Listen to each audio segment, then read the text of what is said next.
ಶಿವಮೊಗ್ಗ ಮಹಾನಗರ ಪಾಲಿಕೆಯ ವತಿಯಿಂದ ಆಯೋಜಿಸಲಾಗಿರುವ ಶಿವಮೊಗ್ಗ ದಸರಾ 2025ರ ಅಂಗವಾಗಿ ಇಂದು ಮಹಾನಗರ ಪಾಲಿಕೆ ಆವರಣದಲ್ಲಿ ಪರಿಸರ ದಸರಾ ಕಾರ್ಯಕ್ರಮವನ್ನು ಹಮ್ಮಿಕೊಳ್ಳಲಾಯಿತು.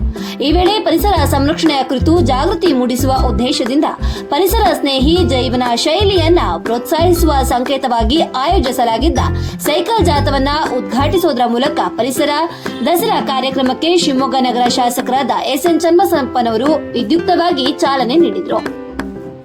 ಇನ್ನು ಈ ಸಂದರ್ಭದಲ್ಲಿ ಶಾಲಾ ಕಾಲೇಜು ವಿದ್ಯಾರ್ಥಿಗಳು, ಪರಿಸರಾಸಕ್ತರು, ಸ್ವಯಂ ಸೇವಾ ಸಂಘಟನೆಗಳು ಸದಸ್ಯರು ಹಾಗೂ ಪಾಲಿಕೆಯ ಅಧಿಕಾರಿಗಳು ಮತ್ತು ಸಿಬ್ಬಂದಿ ವರ್ಗದವರು ಸೇರಿದಂತೆ ಅನೇಕರು ಸೈಕಲ್ ಜಾಥಾದಲ್ಲಿ ಅತ್ಯಂತ ಉತ್ಸಾಹದಿಂದ ಪಾಲ್ಗೊಂಡು ನಗರದ ಪ್ರಮುಖ ರಸ್ತೆಗಳಲ್ಲಿ ಸಾಗಿ ಪರಿಸರ ಸಂರಕ್ಷಣೆಯ ಘೋಷಣೆಗಳನ್ನು ಕೂಗುವ ಮೂಲಕ ಸಾರ್ವಜನಿಕರ ಗಮನ ಸೆಳೆದರು.